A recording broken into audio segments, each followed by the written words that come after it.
Students, good afternoon. It is my third video for the 12th class students, human health and disease.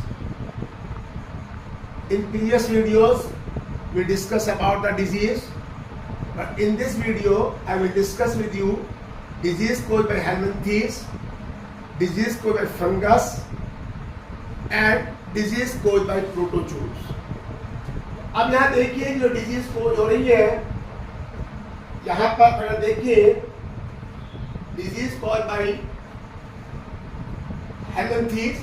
हेलमिंथेस is a parasite और it is an endoparasite. तो ये जो हेलमिंथेस है ये एक round worm है जिसको हम एस्केरिस लुम्ब्रिकोइड्स कहते हैं. ये कोज करता है एस्केरिसिस डिजीज.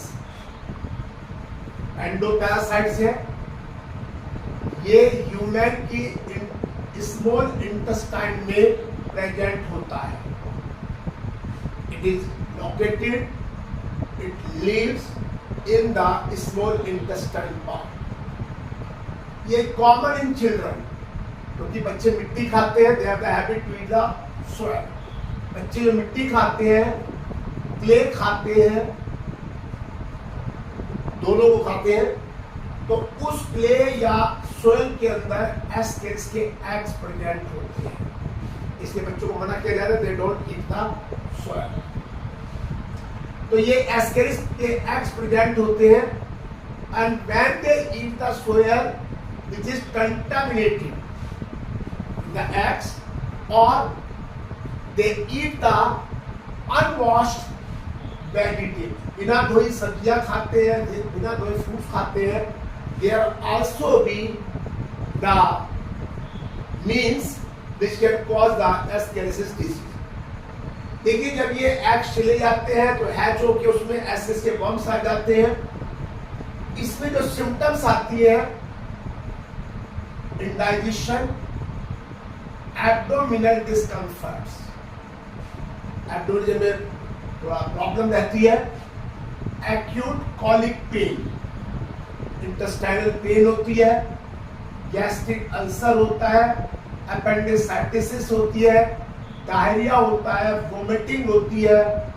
फीवर होता है. वीकनेस आती है और एनीमिया भी हो जाता है अगर ये वर्म्स बॉडी के अंदर चले जाते हैं थ्रू एनी एजेंसी. नेक्स्ट है filarial worm. It is another helminthes. It causes the filariasis disease or elephantiasis disease.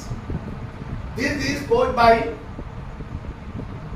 Wucheria bancrofti और Wucheria malia. ये दो इसके कोजेटिव एजेंट्स हैं जिसके एलिफेंटेसिस के या फिलेरियसिस के. इसका जो ट्रांसमिशन है ये फीमेल मॉस्किटो करती है from one person to another person, क्योंकि फीमेल मॉस्किटो के स्लाइवा प्रेजेंट होते हैं and they are transferred to the from infected individual to another. ये दे लीव, ये जो वर्म्स है, जो फिलेरियल वर्म है, they live in the lymphatic vessels. जो लिम्फ वेसल्स है उसमें रहती है. किसके? पर्सन जो सफर कर रहा है, जो सफर है. इसमें फीवर हो जाता है, कभी कभी लिम्फेटिक वेसल्स ब्लॉक हो जाती है. इसमें जो एनॉर्मस स्वेलिंग आ जाती है लेग्स में, आर्म्स में, फुट में एंड स्क्रोटम में. इन रीजन में when the filarial worm enter in the body then it causes the swelling. और जब स्वेलिंग हो जाती है तो उस डिजीज को हम एलिफेंटेसिस कहते हैं, because the feet look like the elephant feet. That's why it is called elephantiasis. इस डिजीज से डेथ नहीं होती. Death is not been due to elephantiasis disease. इसके बाद नेक्स्ट आता है फंगल डिजीज. देखिए फंगस होती है और ये फंगस जो होता है कोज द डिजीज. तो ये रिंगवर्म डिजीज कोज करते हैं या टीनिया डर्मेटोफाइटोसिस. ये जो है ये जो फंगस है, ये डिजीज को जो फंगल डिजीज कहते हैं, ये रिंगवर्म वगैरह कोज करते हैं। तो ये फंगल डिजीज इन मैन होती है। इसको कोज करने वाले जो फंगस है वो 3 जेनरा से बिलोंग करते हैं, 3 जेनरा से, ट्राइकोफाइटोन, माइक्रोस्पोरम, एपिडर्मोफाइटोन। ये 3 जेनरा है और ये तीनों जेनरा जो है कोज द फंगल डिजीज। इस फंगल डिजीज जो सिम्टम्स है ये स्किन को इन्फेक्ट करते हैं, हेयर को इन्फेक्ट करते हैं और हमारे नेल्स को इन्फेक्ट करते हैं। कौन? फंगस करती है।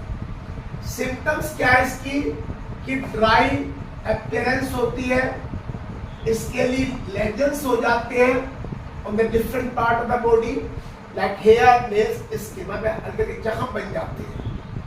और these lesion are accompanied by itching, जब ये जख्म बन जाते हैं स्किन फोल्ड के बीच में, ये हमारे थाई रीजन में हो जाते हैं, फिंगर्स के टॉच के बीच में हो जाते हैं, कहीं भी हो सकते हैं। तो वहां पर ये क्यों होते हैं? Due to moisture and heat. देखिए ज्यादा हीट या मॉइस्चर की वजह से ये हो जाते हैं। और मॉइस्चर और हीट में फंगस ग्रो वेरी रैपिडली, और जब ग्रो करती है तो ये हमारे टोज में, ग्रोइंस में, वहां पर इंफेक्शन हो जाता है। इसलिए we should avoid to wear the wet और मॉइस्चराइज अंडर गारमेंट्स, क्योंकि जब रेनी सीजन में this disease can be spread very easily. एक तो कंडीशंस ऐसी होती हैं और दूसरे फिर मॉइस्चर होती है। इसके बाद आती है डिजीज कोज बाय प्रोटोजूस। ये जो प्रोटोजूस डिजीज कोज करते हैं इसमें हमारा 2 है। एक हमारी अमीबिक डिसेंट्री है जिसको आप अमीबाइसिस कहते हैं और एंट्राइटिस भी कहते हैं। अमीबिक डिसेंट्री, अमीबाइसिस और एंट्राइटिस। दूसरी हमारी मलेरिया है। मलेरिया कल की वीडियो में करेंगे, आने वाली कल में। अमीबिक डिसेंट्री जो है ये एंटामीबा स्टोलाइटिका से होती है। पॉजिटिव एजेंट, एक प्रोटोजूस है जो इस चीज को कोज करता है। ये जब ट्रांसमिट होती है, अगर हम इस एंटामीबा स्टोलाइटिका को इसके सिस्ट जो है ये फूड और पानी के साथ हमारी बॉडी में चली जाती है। The cyst along with the food and drinks enter in our body ingest कर लेते हैं। और जब ये सिस्ट जो है कहां से आती है? फ्लाइज जो इनको लेके आती है from the faecal matter of infected person. जो इन्फेक्टेड पर्सन का फीकल मैटर है, when these flies sit to there, these cysts are stick with the body of them, और वो उनको ला करके अनकवर्ड फूड पर बैठती है और वहां उनको छोड़ देती है, जिसको सिस्ट। अब ये सिस्ट उस खाने के साथ हमारी बॉडी में आ जाती है। जब ये आ जाती है तो ये हमारी जो इंटेस्टाइन में जो म्यूकस होती है उसको इरोडेड कर देती है, वहां से रिमूव कर देती है। और जब ये रिमूव हो जाती है तो इसमें जो है ब्लड और म्यूकस ये दोनों स्टूल के साथ एक साथ आते हैं। ब्लड भी आता है और म्यूकस भी आता है स्टूल के साथ। इसमें हमें नोजिया की सिम्टम्स होती है, फीवर भी हो जाता है, एब्डोमिनल पेन भी होती है, हमें नर्वसनेस भी होती है, एग्जर्शन भी हो जाता है। ये सारी सिम्टम्स किसकी है? They are the amoebic dysentery. ये पैरासाइट फिर हमारे ब्लड से ब्रेन में भी जा सकता है, लीवर में भी जा सकता है, लंग में भी जा सकता है थ्रू द ब्लड। और ये intestine if this entamoeba histolytica puncture the wall of the intestine then it is very fatal। ये बहुत फैटल होता है, नुकसान भी हो जाता है। तो ये हमारी अमीबिक डिसेंट्री। कल की वीडियो में हम आपको मलेरिया के बारे में बताएंगे, पूरी मलेरिया साइकिल बताऊंगा मैं आपको। इस वीडियो को आप देखिए, लाइक करें, शेयर करें, कमेंट करें। Thank you.